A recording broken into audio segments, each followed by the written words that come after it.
नीता नगरी is sponsored by खाता book. Business हुआ इजी। मीटिंग के साथ इनकी कटिंग चाय चलती रही क्योंकि उस्मान भाई की डेयरी चलती रही। लॉकडाउन में जिंदगी चली क्योंकि लोकल दुकानें चली। खाता बुक की ओर से इन सभी लोकल दुकानदारों को दिल से सलाम।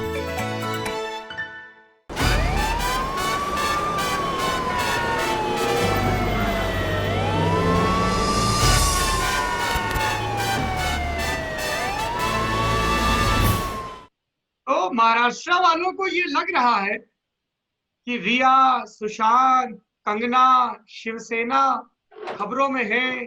बीजेपी और शिवसेना की लड़ाई, फडणवीस और ठाकरे की लड़ाई, कभी राउत, कभी शरद पवार, कभी दिल्ली से वायु श्रेणी की सुरक्षा। पर हमें ऐसा लगता है कि जो असल पॉलिटिक्स हो रही है, जिसका करोड़ों लोगों की जिंदगी पर असर भी पड़ने वाला है, वो बिहार में हो रही है। सबसे पहले मैं आपसे ये जानना चाहूंगा संतोष जी और राजदीप जी कि आरजेडी का घर कितना बिखरा हुआ है। जो रघुवंश बाबू चिट्ठी लिख रहे हैं कि कर्पूरी ठाकुर के जाने के बाद से साथ खड़ा हूं, मतलब 32 साल से ज्यादा हो गए।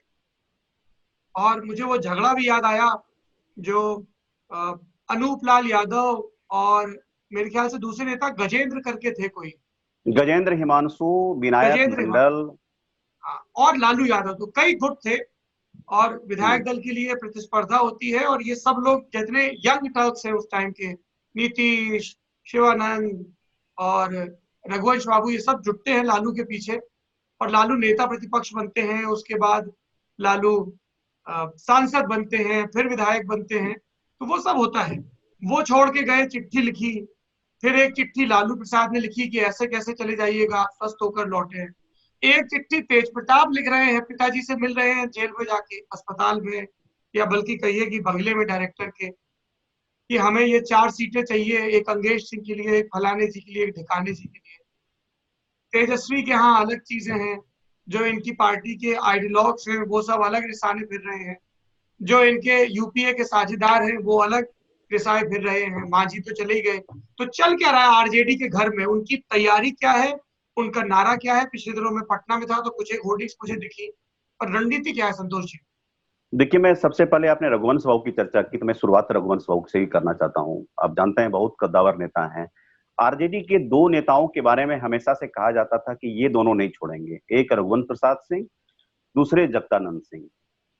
और आपने देखा होगा कि एक बार 2009 का चुनाव याद होगा, लालू जी के खिलाफ जो 3 और सांसद थे, तीनों अपर कास्ट राजपूत थे। लालू प्रसाद ने एंटी अपर कास्ट की पॉलिटिक्स की तो एक फुल सर्किल आ गया, तो 9 ने बताया, उसमें एक रघुवंश बाबू भी थे, जगदा बाबू भी थे, बक्सर से, ये वैशाली से। अब देखिए, रघुवंश बाबू की समस्या कब शुरू हुई? रघुवंश बाबू की समस्या शुरू हुई कि ऑफकोर्स वो राज्यसभा सांसद बनना चाहते थे। बैक टू बैक 2 लोकसभा हार गए। 14 में एलजेपी के रामा सिंह से हार गए। 19 में अब जो उनके पॉलिटिकल मैनेजर थे उनकी पत्नी से हार गए, बीना सिंह से हार गए, जो जदयू में चली गई। तो उसके बाद एक तरह से उनको एक पॉलिटिकल रिहेबिलिटेशन चाहिए था, कुछ न कुछ, जो कि उनको नहीं मिल रहा था। इसी बीच में जो उनके पार्टी में धूल विरोधी जगदानंद सिंह, उनको पार्टी ने नहीं जगदानंद सिंह की बात को अध्यक्ष बना दिया। हाँ, स्टेट प्रेसिडेंट बना दिया। स्टेट प्रेसिडेंट उनके स्टेचर के हिसाब से हालांकि कोई बड़ा पद नहीं है, लेकिन एक तरह से उनको एक महत्वपूर्ण रोल लालू जी ने दिया कि भाई आपको एक जिम्मेदारी देता हूं कि हमारे बच्चों को देखिए, उनको गाइड कीजिए मेरे एब्सेंस में। और उनको बच्चे सम्मान से देखते भी हैं और जगता बाबूजी बोलते हैं उनको, तेजस्वी। तो वो रेस्पेक्ट मिलता है। हालांकि कभी कभी बीच में तेज कुछ बोल देते थे, लेकिन बाद में तेज ने भी बोलना शुरू कर दिया, बंद कर दिया उनके खिलाफ। लेकिन इनके विरुद्ध जो है हाल, एक तो हो गया जगदानंद का बनाना नंबर 1, और नंबर 2 हाल में एक बयान दे दिया तेज प्रताप ने कि एक अगर समुद्र से एक लोटा पानी निकल भी जाएगा तो क्या हुआ। वो रेफरेंस, जो एक पॉटफुल ऑफ वाटर का जो रेफरेंस था रघुवंश बाबू के लिए, कहीं ना कहीं उनको साल गया। वो उनसे बड़ी उनको तकलीफ हुई और एक तरफ से पार्टी में कुछ मिल नहीं रहा था। और तीसरी बात जो चल रही थी, जो आप इशारा कर रहे थे, वो रामा किशोर सिंह महनार में अच्छा इन्फ्लुएंस है। 2019 के चुनाव में क्या हुआ कि ईडब्ल्यूएस कोटा का आपको याद होगा कि आरजेडी ने विरोध किया था। तो कहीं न कहीं लेकर के राजपूत के मन में एक तरह से हुआ कि रघुवंश बाबू को जितनी इसकी लड़ाई करनी थी, विरोध करना था, उन्होंने नहीं किया। भले ही हारने का मुख्य कारण मोदी फैक्टर था, वो हार गए। तो अब रामा सिंह को लगता है कि आरजेडी एक जगह है, वहां से जाकर के हम महनार में कम से कम असेंबली सेगमेंट में अपनी पत्नी को मोस्ट प्रोबेबली और या किसी को लड़ा करके हम वापसी करें, जो ये कि महनार इनको की जो सीट है ये वैशाली में आती है, हाजीपुर के आसपास कहीं? वैशाली में आती है, वैशाली में आती है। तो वहां एक अच्छा खासा इन्फ्लुएंस है अपर कास्ट का। तो एक इनको ये था कि ये एक होता है ना कि लास्ट स्ट्रॉ था इसमें, कि ये बर्दाश्त नहीं कर पा रहे थे, तो इनकी कुछ चल नहीं पा रही थी। तो ये दबाव बना रहे थे, चिट्ठी लिख रहे थे, बोल रहे थे, बयान दे रहे थे। फिर इनको कोविड हो गया, वापस होकर के आए। फिर लालू जी का संदेश जाता है इनको। तो लेकिन कुछ बात बनी नहीं है। ये बैक चैनल से रामा सिंह प्रयास करते रहे। अब बातचीत चल रही है कि शायद, मुझको जहां तक पता चला, इनको एम्स में जाने के पहले किसी ने पूछ दिया था कि अगर रामा सिंह की पत्नी आ जाए आरजेडी में तो आपको कोई परेशानी? तो इस बात से उखड़ गए, इस प्रश्न से कि ये कैसे हो सकता है। तो इसीलिए उनका आपने पत्र सांकेतिक कितना मतलब सिंबॉलिक पत्र है कि जननायक कर्पूरी ठाकुर की मृत्यु के बाद में 32 साल आपके पीछे खड़ा रहा, अब नहीं। और उसी अंदाज में हैंड रिटन लेटर में लालू जी ने भी उनको जवाब दिया कि हम आप कहीं नहीं जा रहे हैं, आप समझ लीजिए। तो एक भावनात्मक एक संवाद तो हुआ, लेकिन एक सेकंड जनरेशन के को जो मैसेज दिया कि सीनियर्स लीडर्स को कैसे तुम ट्रीट करोगे, जैसे शिवानंद तिवारी हैं, उनको क्या भूमिका दोगे, तो उसकी आरजेडी में क्लैरिटी नहीं है। और इसी कारण देखिए दो पावर सेंटर हो गया है। एक तरह से ऑफकोर्स तेजस्वी है, दूसरा आपने थोड़ा सा कहा कि इसका 4 सीट के लिए मांग कर दी तेज प्रताप ने। हर एक पिछली चुनाव में भी उसने अपने कैंडिडेट के लिए किया था मांग, इस बार भी 4 सीट के लिए कर दिया आपने। वो एक अंगेज के लिए किया है, नालंदा में धर्मेंद्र है, एक सासाराम में डॉक्टर कोई संदीप है, एक सीट है। 4 सीट के लिए उन्होंने मांग दिया। और ऑफ कोर्स अपने लिए हसनपुर से या फिर एग्जिस्टिंग जो उनकी सिटिंग सीटें महुआ, वहां से लड़ेंगे। तो ये जब चुनाव पास आता है ना, तो इनको लगता है कि अपना एक पॉलिटिकल इन्फ्लुएंस हम एक्सरसाइज कर सकते हैं। तो दो भाइयों के बीच में हो जाता है, तो कोई परेशानी होती है, पिताजी से मिलने चला जाता है कि हमारे नेता पिताजी हैं। तो एक तरह से परिवार के, मैं ये बोलता हूँ ना, अपनी किताब में लिखा है कि तेजस्वी का जो प्रॉब्लम है ना, वो माई और माइन है। मुस्लिम और वो ज्यादा वोट ही नहीं है, माइन भी है। मतलब कि अपने लोगों को कैसे संभाल के रखें, ये दोनों संकट के बीच में वो पार्टी झूल रहा है, जूझ रहा है। 12, 13, 14 लोग अभी तक जा चुके हैं, और लोग जाएंगे। अलायंस में कोई क्लैरिटी नहीं है कि किसको कितनी सीट दी जाएगी। तो एक तरह से मतलब क्या कहा जाए कि एक जो ग्रैंड अलायंस कभी ग्रैंड बना ही नहीं। अच्छा, राजदीप जी, क्या समस्या है लालू यादव की पार्टी के साथ? आपको क्या लगता है? आप तो कई बार मिले होंगे उनसे, इंटरव्यू किए होंगे लालू जी से, तेजस्वी जी से। उसके पहले मैं रघुवंश बाबू के बारे में कुछ कहना चाहता हूँ। प्लीज। 2009 में मैंने मनमोहन सिंह जी हमारे एडिटर्स गिल्ड में आए थे कार्यक्रम में। उस कार्यक्रम में मैंने उनसे पूछा था, कौन है वो मंत्री जिसके परफॉर्मेंस से आप खुश हैं? ये यूपीए 1 की मैं बात कर रहा हूँ। उनमें से 2-3 नामों में जो पहला नाम उन्होंने लिया वो था रघुवंश प्रसाद सिंह। जानिए, जब वो ग्रामीण विकास मंत्री थे तभी तो मनरेगा का एक तरह से इम्प्लीमेंटेशन हुआ, जो एक तरह से आज भी आप समझ सकते हैं यूपीए की सबसे बड़ी अगर विरासत हो, पॉजिटिव विरासत हो, तो एक तरह से मनरेगा है। और इसको आगे बढ़ाने में रघुवंश बाबू ने जो रोल अदा किया, आप उनके ब्यूरोक्रेट से भी पूछिए, और जैसे मैंने कहा प्रधानमंत्री से भी पूछिए। मनमोहन सिंह जब प्रधानमंत्री थे, उन्होंने रघुवंश बाबू की बहुत तारीफ की। अब सवाल ये उठता है कि ऐसे एक व्यक्ति जिसकी तारीफ होती है, जिसको एक अच्छा एडमिनिस्ट्रेटर माना जाता है, उसको जैसे ही वो चुनाव हारते हैं 2014 में, उनको आप पार्टी से किनारे में करते हैं। और राजदीप जी, उससे पहले 2009 में रघुवंश बाबू चुनाव जीतते हैं, लालू चुनाव हारते हैं, और रघुवंश बाबू को कैबिनेट मिनिस्टर नहीं बनने देते हैं। जी बिल्कुल, ये भी एक फैक्टर है। बिल्कुल सही। तो 2009 में एक तरह से आप उनको किनारे करते हैं, और 2014 में जब वो हारते हैं तो आप पार्टी से भी किनारे करते हैं, न केवल दिल्ली की राजनीति से, लेकिन पार्टी से। उनके बदले आप कई लोगों को राज्यसभा भेजते हैं, लेकिन रघुवंश बाबू को नहीं। मुझे लगता है कहीं ना कहीं ये लालू जी की कमजोरी भी बताता है। आज आप चिट्ठी लिख रहे हैं, भावुक चिट्ठी लिख रहे हैं। आपने 2009 में उनको मंत्री क्यों नहीं बनाया? 2014 में आपने उनको एक तरह से राज्यसभा क्यों नहीं भेजा? ये सवाल लालू जी को क्या जवाब देंगे लालू जी? और प्रॉब्लम ये है जो संतोष जी ने कहा कि एक बार एक पार्टी पारिवारिक पार्टी बन जाती है, उसमें फिर पुत्र मोह हो जाता है। और यहाँ तो दो बेटे हैं, उनकी जो अंदरूनी लड़ाई है उसमें रघुवंश बाबू जैसे बुजुर्ग नेता जो कर्पूरी ठाकुर के जमाने से आए हैं, लालू जी से कई सालों से जुड़े, उनका क्या होगा? यही तो प्रॉब्लम हर पार्टी में है। हर जो पारिवारिक रीजनल पार्टी है वहां जो बुजुर्ग नेता है उनको एक ना एक दिन ऐसा लगता है कि ये पार्टी वही पार्टी है क्या जिसमें मैं गया था? क्या हुआ उस सोशल रेवोल्यूशन का? वो तो सोशल रेवोल्यूशन तो उसी दिन खत्म हो गया था जिस दिन साधु यादव और सुभाष यादव के साथ विधायक दाखिल हुए और कहा कि हमारी नेता राबड़ी देवी है, और सबने खड़े होकर ताली बजा दी। उसकी तो बात ना हो।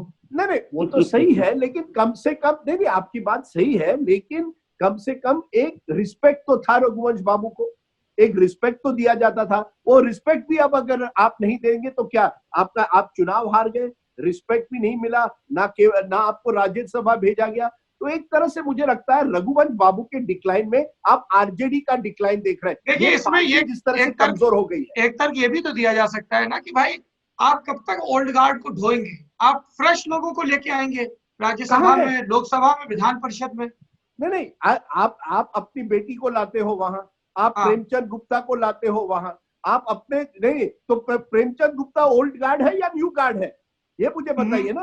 मनी गार्ड है, मनी गार्ड। नहीं, तो ये तो फिर नहीं, तो फिर ओल्ड गार्ड न्यू गार्ड कहाँ रह गया? आप विचारधारा से हट गए हैं।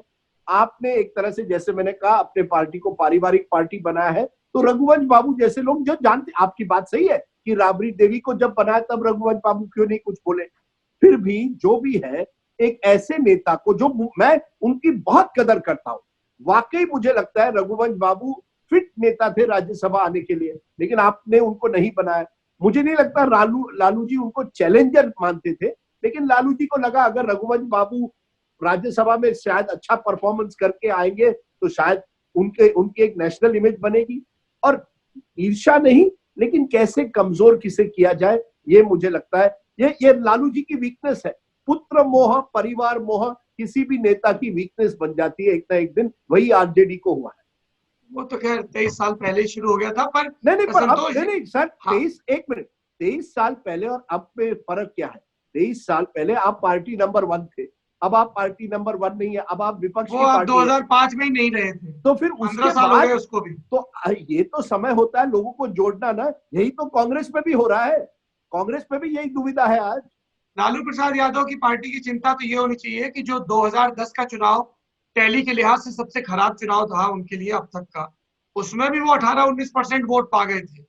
तो क्या वो अपने दम पे इतना वोट पा पाएंगे? मेरा संतोष जी सवाल ये है कि जब हम आरजेडी की बात करते हैं तो कई कद्दावर नेता थे जिनका जिक्र आता था। अब्दुल बारी सिद्दीकी, अली अशरफ फातवी, वहां पे आपके अररिया किशनगंज वाले एरिया में तस्लीमुद्दीन, बक्सर वाले एरिया में जगदा बाबू, वैशाली वाले एरिया में रघुवंश बाबू, ऐसे तमाम नेता थे। अरे रामकृपाल यादव पटना में रामकृपाल यादव थे, ये सब थे। ये सब लोग लालू के सक्रिय रहते रहते गए हैं। तो क्या इसका एक इंटरप्रिटेशन ये किया जाए कि लालू अपना कुनबा नहीं संभाल पाए, जो बार बार हम कह रहे हैं कि सब तेजस्वी के आने से हुआ। चीजें तो लालू के सामने बिगड़नी शुरू हो गई थी, कभी श्याम रजक गए, कभी कोई और गया, पहली चीज। दूसरी चीज, ये चीज अखिलेश यादव के लिए भी कही जाती है, बाकी यंग टर्स के लिए, उद्धव के लिए कही गई महाराष्ट्र में, कि जब ये लोग आते हैं तो ये जो पुराने लोग हैं वो उनको एकदम बहुत ही अंकल फैक्टर बोलता हूं मैं उसको, कि अरे जैसे ये जब अजीत सिंह ने दावेदारी की यूपी में मुख्यमंत्री के पद की, तो ताऊ देवीलाल बड़ा गुस्सा गए, बोले मुझे चुनौती कर रहा है चौधरी साहब, क्या मैं बैठा रणनीतियां बनाता था तब ये कच्चा पहन के घूमता था। तो ये जो अंकल फैक्टर होता है ना, अच्छा पॉइंट है।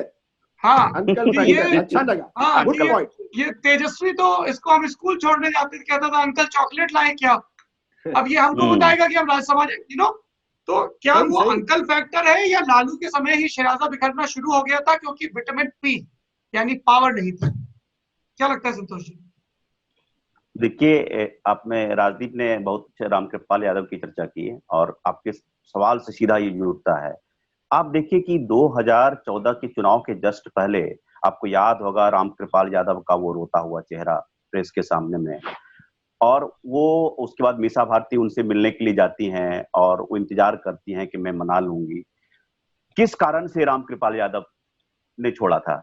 और उसमें एक बहुत ही इंटरेस्टिंग वाकया है जिसका कि मैंने अपनी किताब में भी जिक्र किया है, पहली वाली किताब में, कि जब इसको टिकट मिल जाता है लड़ाई करने के बाद, ये लड़के आ जाते हैं और रामकृपाल यादव निकल जाते हैं और कैंपेन होता है, एक तरफ दोनों चाचा और भतीजी के बीच में लड़ाई होती है। तो मैं एक दानापुर के एरिया में एक जगह मीसा का कैंपेन ट्रेल कर रहा था, तो मैं लोगों से बातचीत कर रहा था, तो उसी में एक यादव की बस्ती में मुझको लोगों ने पूछा कि क्या हवा है। तो मैंने एक इंडिपेंडेंट ऑब्जेक्टिव क्वेश्चन लिया। मैंने कहा कि देखिए, कुछ इलाके में रामकृपाल जी की अच्छी पकड़ है, कुछ इलाके में मीसा जी की अच्छी पकड़ है। रामकृपाल जी का इमेज अच्छा है कि भाई कोई भी फंक्शन हो, कोई डेथ होता है उसमें जाते हैं, शादी होती है उसमें जाते हैं, तो उनका एक गुड कनेक्ट विद पीपुल है। तो उसने एक आदमी पीछे खड़ा था, उसने लास्ट वाला पार्ट सुना कि ये सिर्फ कि रामकृपाल यादव की बड़ाई कर रहा है। अरे अरे देखो कौन कौन रामकृपाल का एजेंट आ गया। तो उसके बाद फिर मीसा आती है, मैं मीसा को बोलता हूँ कि देखिए आपके लोग इस तरह से मेरे साथ व्यवहार कर रहे हैं। तो उन्होंने कहा आइए, मेरे साथ कुछ नहीं होगा। तो वो मैं इसका जिक्र इसलिए करता हूँ, मैं पिटते पिटते बचा उस प्रकरण में, और वो निकल आया, इसका मैंने जिक्र भी किया उसमें। तो ये चीज ये दर्शाता है कि जो राजदीप बता रहे थे कि फैमिली की तरफ जो जाना शुरू हुआ, लालू जी जैसे सीन से कमजोर होते हैं, होना शुरू होते हैं, और उनको क्या था कि मीसा भारती को आउटर कॉरिडोर ऑफ पावर में दिखाना था, इनर सर्किल में नहीं बिठाना था। वो था कि भाई आप उनको लोकसभा भेज दो, राज्यसभा भेज दो। तो वहां उन्होंने पहले किया, और अपने सबसे ट्रस्टेड एलाय दैट टू, जबकि एक और राम श्याम की एक जोड़ी टूट चुकी है, श्याम पहले ही जा चुके हैं आपको, अब आपके पास राम बचा था, वो भी आदमी 30-32 साल इनके साथ रहा, वो आपके पास टूट गया। तो ऐसे करते करते लोग टूट गए। आपको याद होगा तसलीमुद्दीन ने भी पार्टी छोड़ी, पार्टी छोड़ के फिर ज्वाइन किया। अब अशरफ फातमी छोड़े, उनके बेटे ने जदयू से टिकट लड़ा, अभी विधायक भी हैं, फिर पार्टी छोड़ करके जदयू में चले गए। एक आदमी है जो जाते जाते बचे, वो अब्दुल वारिस सिद्दीकी हैं। वो भी उनके बारे में था कि वो पार्टी तोड़ के जा रही थी, लेकिन ये प्रूव नहीं हो पाया, लेकिन वो भी नाराज थे। तो आप शिवानंद तिवारी राज्यसभा में गए, अभी देखिए बीच में अपना ट्वीट करते हैं, अपना लिखते हैं, अपना इंडिपेंडेंट रूप से अपनी बात लिखते हैं, लेकिन पार्टी में सक्रिय नहीं है। तो कौन सा ओल्ड गार्ड है, कौन सा जो पुराना आदमी है जो पार्टी में सक्रिय है? तो पावर शिफ्ट तो हो गया है, पार्टी में ट्रांसफर हो गया है। तो ये क्या हो रहा है कि ये होल्ड नहीं कर पा रहा है कि आप या तो तुम एक यंग जनरेशन का लीडरशिप क्रिएट करो, या पुराने लोगों को रिस्पेक्ट करो, या एक कॉम्बिनेशन क्रिएट करो। कौन है आपके सलाहकार, कौन है? ठीक है, ओके, एक में राज्यसभा एमपी मनोज झा हैं, उसके अलावा 4 नाम बताइए। मैं जब पुराने लोगों से बात करता हूँ, एक बार शिवानंद तिवारी से मैंने पूछा, ऑन रिकॉर्ड बोल रहा हूँ, क्या आपसे सलाह लेता है तेजस्वी? नहीं, कभी चर्चा नहीं की। हो सकता है मैं ऑन रिकॉर्ड बोलूं, उनको बुरा लग जाए, लेकिन ये बात सही है। तो आप किसी से सलाह नहीं लीजिएगा तो पार्टी कहां जाएगी? आप किसी की सुनिएगा नहीं तो पार्टी बिखराव पर जाएगा। एक फैमिली की पार्टी बन गई है, इस फैमिली वाले चीज से इनको निकलना पड़ेगा। ये आपने आज बहुत ही अच्छा शब्द यूज किया है सौरभ भाई, अंकल फैक्टर। और मुझे लगता है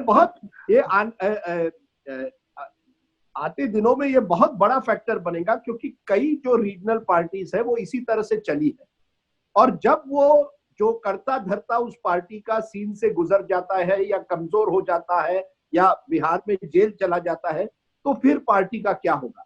ये बहुत बड़ा सवाल है, और ये कई पार्टियों के सामने आएगा। न केवल आरजेडी के सामने आ जा रहा है, कल शायद एनसीपी के सामने आए महाराष्ट्र में, परसों जो जिस तरह से हुआ है डीएमके के सामने ये प्रश्न आ गया है। ये जो प्रश्न है कि पार्टी है, पार्टी को आप प्राथमिकता देते हैं या परिवार को? जब तक हमारी ये जो रीजनल पार्टीज इसी तरह से चलेगी, इस अंकल फैक्टर पर चलेगी, वो लगातार कमजोर होती जाएगी।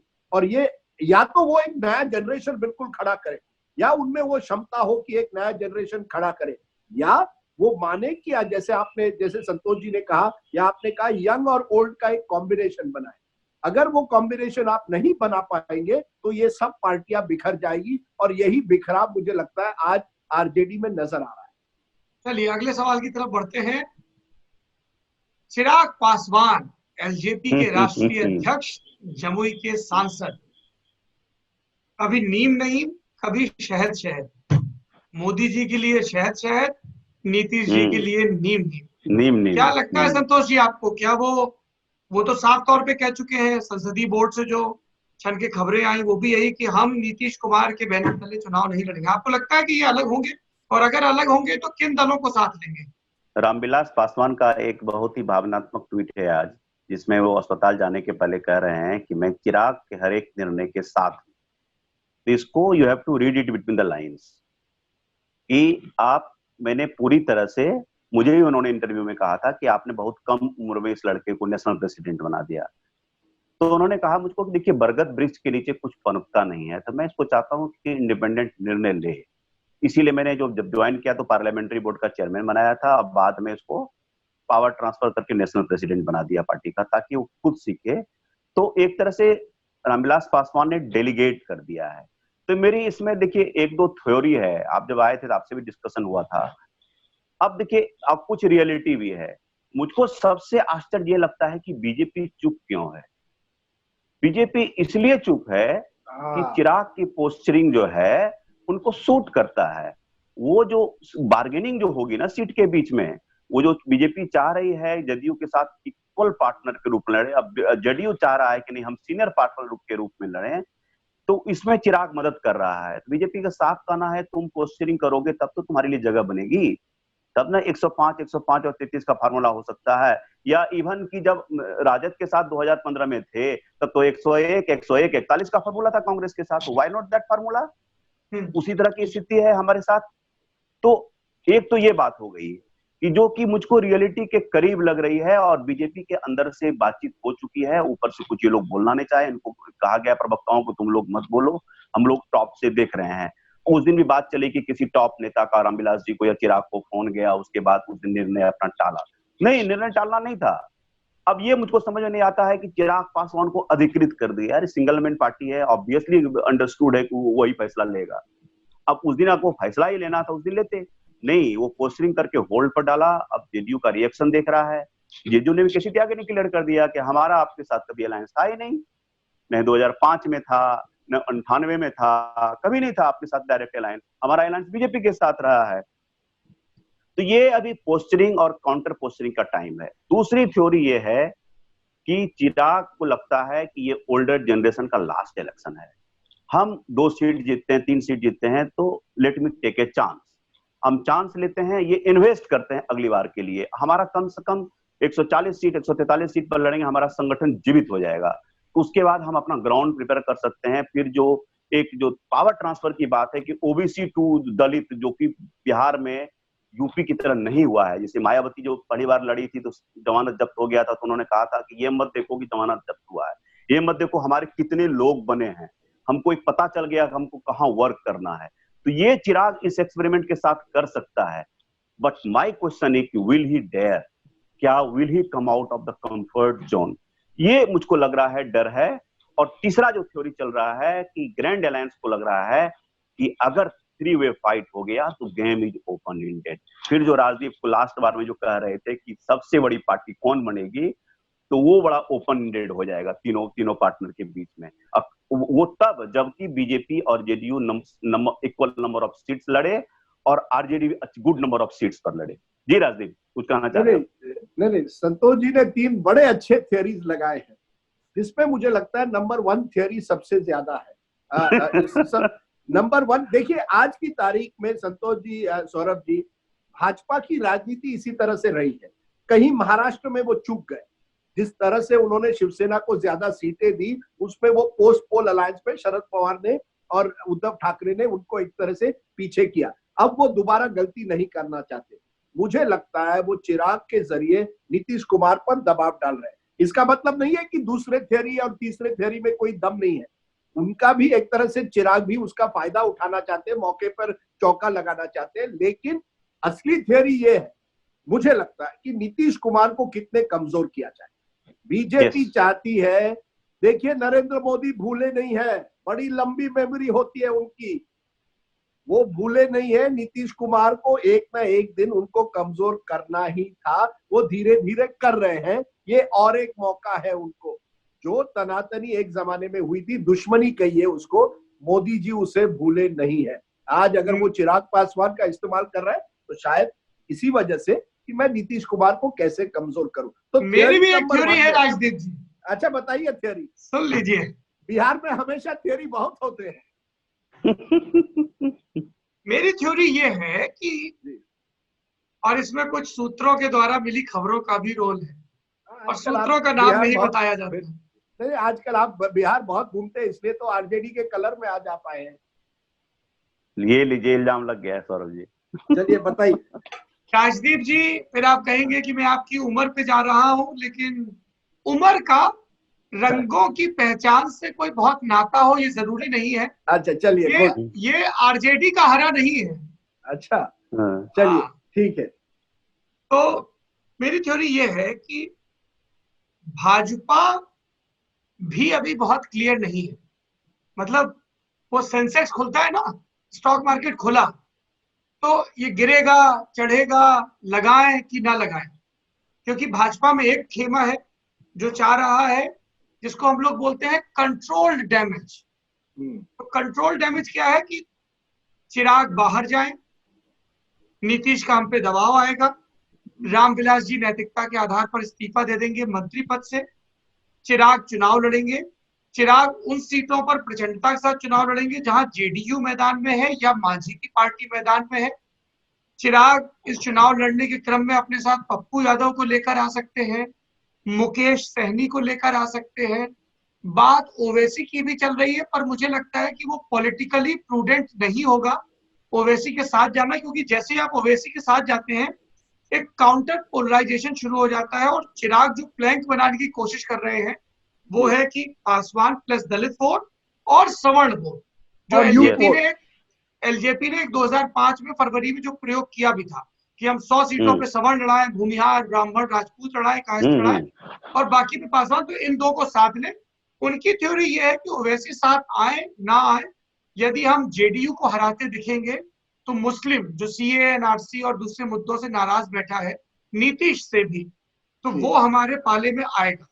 लेकिन अब यहाँ सवाल ये है कि मुस्लिम जब उस पाले में जाने की सोचेगा तो उसके दिमाग में ये भी आएगा कि एलजेपी मोदी सरकार पर तो हमलावर नहीं है, तो उनको भी दिखेगा कि देर सवेर वो एक हो सकते हैं। तो एक ये थ्योरी है।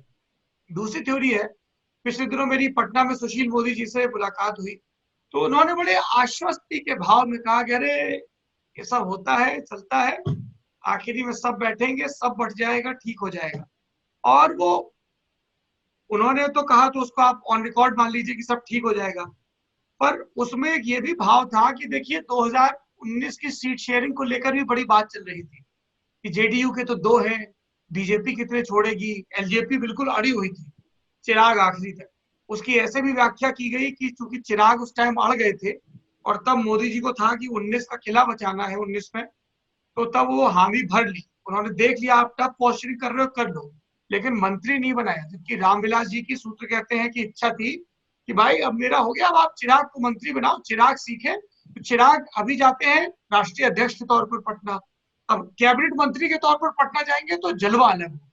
तो एक थ्योरी ये भी है कि प्रेशर बन रहा है और वो मांडवाली जिसको बोलते हैं महाराष्ट्र में, कि मांडवाली ठीक हो जाए इसलिए दबाव बनाया जा रहा है। लेकिन चिराग खेमी की शिकायत ये है कि नीतीश कुमार हमें सिर्फ पासवानों का नेता बनाए रखना चाहते हैं, इसलिए वो हमें फैलने नहीं देना चाहते हैं।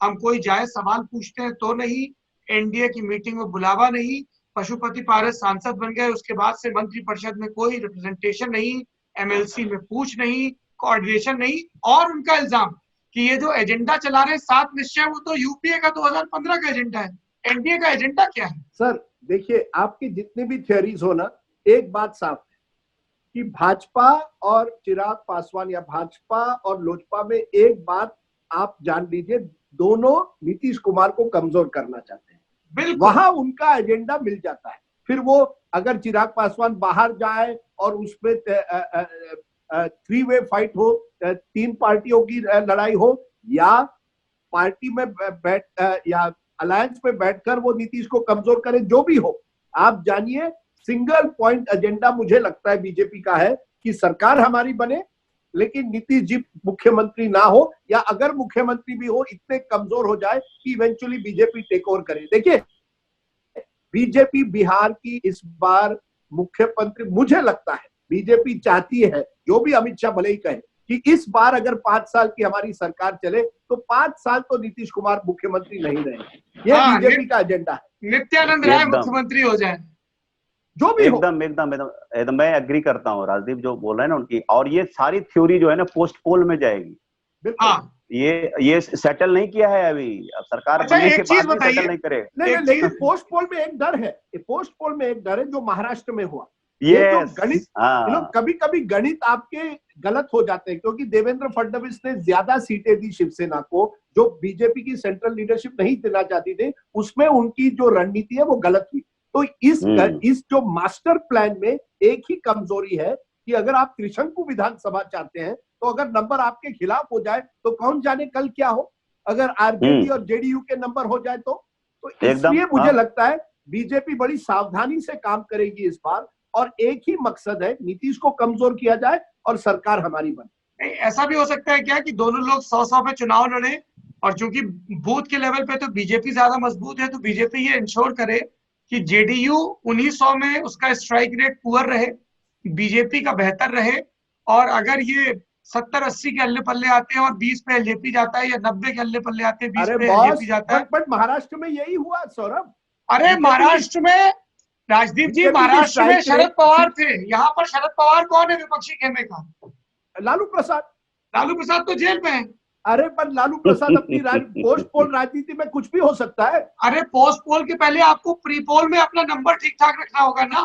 तो यही तो डर है ना। क्या हुआ महाराष्ट्र में? महाराष्ट्र में भाजपा की स्ट्राइक रेट शिवसेना से अच्छी थी, फिर भी शिवसेना की सरकार बनती है। तो ये रिस्क क्या बीजेपी एक बार फिर लेना चाहेगी? मुझे लगता है बीजेपी चाहेगी एनडीए की अलायंस प्री पोल हो, लेकिन उसमें एक ऐसी स्थिति बने जहां चिराग और भाजपा एक तरह से नीतीश को कॉर्नर कर पाए। ये मेरी और बीजेपी ये भी नहीं चाहेगी हम ऐसा कोई एक्सपेरिमेंट नहीं करें कि 3 वे फाइट हो जाए और लटक जाए मामला। बिल्कुल, हाँ। ये भी नहीं चाहेगी। तो ये आप जो कंट्रोल डैमेज की बात कर रहे हैं ना, वो बीजेपी का वो थ्योरी नीतीश कुमार के लिए भी है। डैमेज करें लेकिन वो कंट्रोल्ड हो, उनको ज्यादा भी डिस्प्लीज नहीं करना है, अभी रखना है कुछ दिन तक, 2021-22 तक, उसके बाद देखेंगे, केंद्र में बुला लिया जाएगा। पर कंट्रोल डैमेज हमेशा कंट्रोल होता नहीं है, दिक्कत ये है। अच्छा, तो बीजेपी का जिक्र हो गया है, ये बताइए कि पिछले दिनों संतोष जी बीजेपी ने लिस्ट जारी की, कई चुनाव प्रचार समिति की, इसकी उसकी, 70 और एक नाम उभर कर सुर्खियों में आया, नित्यानंद राय। क्या ये अब बीजेपी के नए चेहरे हैं? प्रदेश के अध्यक्ष रहे हैं, अमित शाह के डेप्यूटी हैं, दूसरी बार के सांसद हैं, ओबीसी ब्लॉक से आते हैं, क्लीन इमेज मानी जाती है, कार्यकर्ताओं के बीच भी अच्छी पैठ है, और जो सुशील मोदी पर जैसे इल्जाम लगते हैं कि वो बहुत करीब है नीतीश कुमार के, कई लोग कहते हैं कि ये सुशील मोदी, राधा मोहन और नंद किशोर यादव, इन्होंने बी टीम बना दिया बीजेपी को, जेडीयू की या नीतीश कुमार की, तो नित्यानंद पर वो इल्जाम नहीं लगते हैं। तो क्या नित्यानंद ही नया चेहरा है बिहार में भाजपा का और मुख्यमंत्री पद के सबसे बड़े दावेदार? एकदम मुझको लगता है कि सेकंड जनरेशन में जो है ना, आप देखिए किस तरह से, मुझको याद है कि समस्तीपुर के सराय रंजन में एक सभा थी और अमित शाह उसको एड्रेस कर रहे थे लोकसभा में, नित्यानंद राय के लिए कैंपेन कर रहे थे, उनका एरिया आ रहा था, तो उसमें कहा था कि देखिए इनको जिताइए, उसके बाद मुझ पर छोड़ दीजिए कि मैं इनका क्या करूंगा, इनको क्या बनाऊंगा। वो इशारा मंत्री बनाने का तभी दे दिया था। तो एक जो नित्यानंद, और एक चीज मत भूलिए कि नित्यानंद राय का राइज उस एरिया में हुआ जो लालू प्रसाद का गढ़ था, वैशाली वाले इलाके में, वहीं राघोपुर है, वहीं उनके दोनों बेटे महुआ है आसपास में, सारण, खगड़िया, ये जो सारण के बीच में से उसका इमरजेंस होता है। इनको कितने डोरे डाले गए होंगे पास में, तुम आरजेडी में आ जाओ, तुम यहाँ क्या कर रहे हो। खांटी एबीवीपी का आदमी, good event manager, good speaker,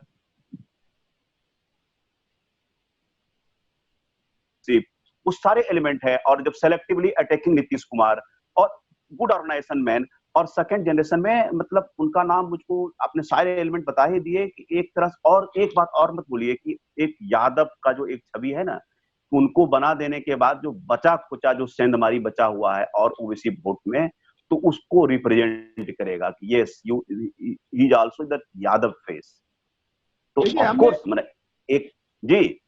नहीं देखिए सौरभ भाई, संतोष जी, जैसे हमने शुरुआत की कि आरजेडी एक नई जनरेशन लीडरशिप नहीं ला पाया है, भाजपा को यह मानना पड़ेगा अंडर मोदी शाह उन्होंने एक राज्य के बाद दूसरे राज्य में नई जनरेशन लाई है। जयराम ठाकुर आप लीजिए, हिमाचल में आपने प्रेम कुमार धूमल के एक जनरेशन को एक तरह से किनारे कर दिया। महाराष्ट्र में देवेंद्र फडणवीस के आने से, एकनाथ खड़से और बाकी जो नेता है उनको धीरे धीरे आपने किनारे कर दिया। अब आप कोशिश कर रहे हैं राजस्थान में, अभी तक सफल नहीं हुए, लेकिन वसुंधरा को कैसे किनारे किया जाए, गजेंद्र सिंह शेखावत को प्रोजेक्ट किया जाए। अपने आदमी मुझे नहीं लगता पूरी तरह से आज की तारीख में, और मैं बड़ी बात कहने जा रहा हूं, संतोष जी ज्यादा जानेंगे इस पर, कि मुझे नहीं लगता कि अमित शाह, नरेंद्र मोदी, सुशील मोदी को अपना आदमी पूरी तरह से मानते हैं। वो चाहते हैं ऐसे लोग जो एक तरह से ये नया जनरेशन, इवेंट मैनेजमेंट, कम्युनिकेशन, इन सब चीजों पर ज्यादा जोर दे, भले ही वो पुराने एडमिनिस्ट्रेटर्स को फिर किनारे कर दे। तो मुझे लगता है नित्यानंद राय अगर बिहार में बनते हैं, उसी तरह से एक नई धर्मेंद्र प्रधान को आपने उड़ीसा में एक तरह से प्रोजेक्ट किया है। हर राज्य में बीजेपी बड़े चुन चुन कर एक ऐसे व्यक्ति को कर रही है जो 50s, 40s, 50s, 60s तक हो, लेकिन राजस्थान में गजेंद्र सिंह शेखावत है। बिल्कुल, मैंने गजेंद्र सिंह शेखावत का नाम लिया। इन राज्यों में शिवराज सिंह चौहान बच गए, कितने दिनों तक बचेंगे ये बड़ा सवाल है, लेकिन अन्य राज्यों में आप जानिए एक नए जनरेशन को धीरे धीरे प्रोजेक्ट किया। हरियाणा एक एक्सेप्शन है, लेकिन वहां जैसे मैंने कहा उन्हीं का आदमी जो मोदी जी का करीबी माना जाता है, खट्टर जी को आप लाए। तो मुझे लगता है ये एक रणनीति है कि एक नई जनरेशन, मोदी शाह जनरेशन को एक तरह से बीजेपी की पूरी पकड़ हो, नॉट दी अडवाणी जनरेशन, जो भी अडवाणी जनरेशन से जुड़ा हो। एकदम राजीव, एकदम बैंग ऑन है इसमें इंटरप्रिटेशन पर। आप डॉक्टर संजय जायसवाल भी यहाँ कोई स्टेट प्रेसिडेंट बनाया, वो भी 50-60 के क्लब में है, और एक तरह से एक मैसेज, सटल मैसेज भी दिया सुशील मोदी को, एक ओबीसी फेस बना करके। तो एक सेकंड जनरेशन में दो आदमी को तो खड़ा किया, नित्यानंद राय के अलावा डॉक्टर संजय जायसवाल को भी हम नहीं भूल सकते, इन दोनों को खड़ा किया। और वो 70 का लिस्ट देखिए आप, उसमें ओल्ड न्यू को रखा है, सबको रखा है, लेकिन उसमें सुशील मोदी को की रोल नहीं दिया है, नंदकिशोर यादव को की रोल नहीं दिया है, प्रेम कुमार को दिया है, लेकिन नित्यानंद को महत्वपूर्ण रोल दिया हुआ है। तो वो आपको देखने से लग जाएगा कि ये पावर ट्रांसफर की तरफ वो फेज स्टार्ट हो चुका है, और हो सकता है कि 2020 की पोस्ट पोल जो है वो सेकंड जनरेशन में ज्यादा शिफ्ट कर जाए पावर, अगर बीजेपी सत्ता में वापस आती है तो। अच्छा, तो आपने जिक्र कर ही दिया, क्या सुशील मोदी का सूरज अस्ताचल की तरफ बढ़ रहा है? ये कहना थोड़ी जल्दीबाजी होगी। अब थोड़ा सा आपको याद होगा कि सुशील मोदी क्या है ना, बहुत स्ट्रगल करते हैं, इनकी स्थिति पहले भी खराब हुई है, और सब जानते हैं अरुण जेटली के बहुत करीबी रहे हैं, और इनको राज्यसभा में जाना तय था, लास्ट मोमेंट तक तय था कि जा रहे हैं राज्यसभा, और लास्ट में गोपाल नारायण सिंह का नाम आ गया। तो उन्होंने अपना पोजीशन कैसे बनाया, आप देखिए कि प्राइम मिनिस्टर मोदी इतनी सभाएं की जो नहीं कर पाए 2015 के चुनाव में, सुशील मोदी 40-50 प्रेस कॉन्फ्रेंस करके किया, और लास्ट में उसकी परिणति क्या हुई, आईआरसीटीसी का घोटाला में हुआ। इनको बुलाया गया कि आप पटना में सिर्फ क्यों प्रेस कॉन्फ्रेंस कर रहे हैं, दिल्ली में आके प्रेस कॉन्फ्रेंस कीजिए। वो प्रेस कॉन्फ्रेंस करते हैं जून में, हमको जहां तक याद है 2017, और उसके बाद वही जुलाई में रेड वेड होता है, केस होता है, और उसके बाद जो वो नहीं, बड़े मोदी नहीं कर पाए, इन्होंने उस प्रेस कॉन्फ्रेंस से करके एक सस्टेंड अटैक करके आरजेडी पर सरकार गिरा दी, तो बहुत बड़ा क्रेडिट इनको जाता है। और इन्होंने अपनी पहचान बनाई, तो वो ये यूटिलिटी तो उनकी पार्टी में है, लेकिन हाँ ऑफकोर्स उस पर जो ऑर्गेनाइजेशन पर पकड़ इनकी जरूर ढीली हुई है। अब तो ये कहना तुरंत अर्ली हो गया तो उनका सूरज अस्ताचल की ओर है, लेकिन हाँ सेकेंड जनरेशन की तरफ पावर ट्रांसफर बीजेपी में जा रहा है, इतना तो क्लियर सिग्नल। एक मैं कहना चाहता हूं सौरभ, सुशील मोदी मुझे एक ऐसे नेता है जिनसे आप वाकई राजनीति पर गंभीरता से बात कर सकते हैं। पढ़े लिखे सुलझे नेता, आंकड़ों पे बात करने वाले, तर्कों के साथ बात करने वाले, वेग बात नहीं करने वाले।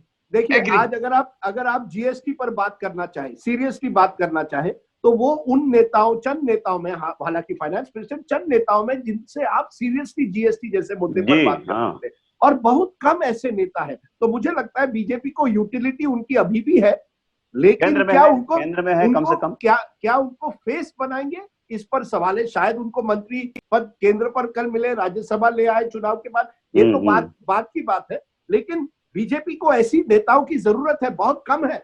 आज बीजेपी की ये दुविधा है, गंभीरता से एडमिनिस्ट्रेशन पर जिनकी पकड़ हो, ऐसे बहुत कम है। इसलिए आपको फिर हरदीप पुरी बाहर से नेता लाकर उनको मंत्री पद, आर.के. सिंह, इनको आपको मंत्री पद देना पड़ता है, क्योंकि आपके पार्टी में ऐसे कम नेता है जो वाकई एडमिनिस्ट्रेशन पर जिनकी पकड़ हो। सेंटर में इनकी यूटिलिटी हो सकती है, जितना फाइनेंस पर इतनी अच्छी पकड़ है, जैसे राजदीप ने कहा कि ऑफ कोर्स जीएसटी पर जो उनका नॉलेज है, और सेंटर में लगातार ये बात भी होती है कि अरे ये टैलेंट मत पूल का अभाव कहिए, है। अरे ये मत कहिए, फिर निर्मला सीतारमण जी रात को सो नहीं पाएगी अगर आप कल अरे भाई, सुशील मोदी आ रहे हैं। कॉमर्स मिनिस्ट्री भी है, बहुत सारी मिनिस्ट्री है, आपको हाँ, अच्छे हाँ, एडमिनिस्ट्रेटर सब जगह सही चाहिए। है, सही, बिल्कुल सही, बिल्कुल सही।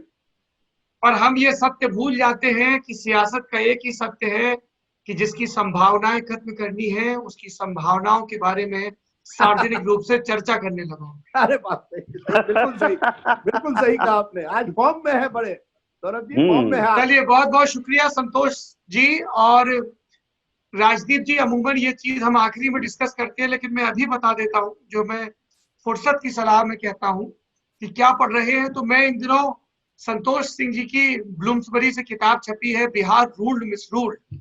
अगर किसी को बिहार की पॉलिटिक्स समझनी है तो वो किताब जरूर पढ़ी जानी चाहिए। वो पहले पैरा से ही कांग्रेस का फॉल, सदाकत आश्रम, जगन्नाथ मिश्रा की लेगेसी, और वहां से शुरू होती है और आपको चैप्टर दर चैप्टर बहुत सारे शफे खोलती है। तो it's a strongly recommended book. और इनफैक्ट मैं संतोष जी को इंडियन एक्सप्रेस में तो पढ़ता ही हूँ, लेकिन उस किताब को पढ़ने के बाद और जाना। और अच्छी चीज ये है कि इनकी दूसरी किताब भी आ रही है बिहार की पॉलिटिक्स पे। ये देखिए, JP to BJP, Bihar beyond Lalu and Nitish. ये देखिए एडवांटेज क्या होता है कि जब आप प्रिंट के पत्रकार होते हैं ना, तो आप वाकई जमीन से जुड़े होते हैं। राजदीप जी, आप प्रिंट में थे टाइम्स ऑफ इंडिया में, आप क्यों टीवी के मोह में चले आए? अरे choice was yours my friend. अरे अब देखिए, आप बीती बातों को छोड़ दीजिए। 94 no, you wanted glamour, you wanted glamour. बिल्कुल नहीं, बिल्कुल गलत। अभी भी मैं, नहीं तो फिर मैं कॉलम क्यों लिखता हूँ? आज भी मेरी कॉलम आई है। मैं जिस दिन कॉलम लिखता हूँ मेरे चेहरे पर और रौनक आती है। राजदीप जी कॉलमिस्टों की बात निराली है, अगर लेकिन जो रिपोर्टर फील्ड में रहने का लुत्फ। मैं बड़ी बात कहता हूँ, अगर आज कोई मुझे कहे कि राजदीप जी आप बन जाइए किसी अखबार के एडिटर, अगर आज कोई मुझे कहे आप बन जाइए किसी अखबार के एडिटर, मैं तुरंत तैयार हूँ। चलिए, लीजिए किसी को ये लीजिए, सार्वजनिक रूप से नौकरी का इश्तेहार दिया जा रहा है। नहीं, इंडिया टुडे को कहिए, इंडिया टुडे अगर डेली न्यूज़पेपर कल निकाले, मैं तैयार हूँ। कह दीजिए, मैं तैयार हूँ, बिल्कुल डिजिटल न्यूज़पेपर। चलिए, ये अंदरूनी मामले यहाँ डिस्कस नहीं होंगे। संतोष जी, आप इस बातचीत पे जुड़े, बहुत बहुत शुक्रिया आपका, बहुत शुभकामनाएं। और मैं उम्मीद करता हूँ कि जब आपकी किताब जेपी टू बीजेपी आएगी, जो मेरे ख्याल से सेज पब्लिकेशन से आ रही है, सेज से, हाँ, says India and says and Vitasta है, हाँ, सेज एंड वितस्ता से, तो जब वो किताब आएगी तो किताब वाला में भी आपसे मुखातिब होंगे। आपने इतना समय दिया, बहुत बहुत शुक्रिया।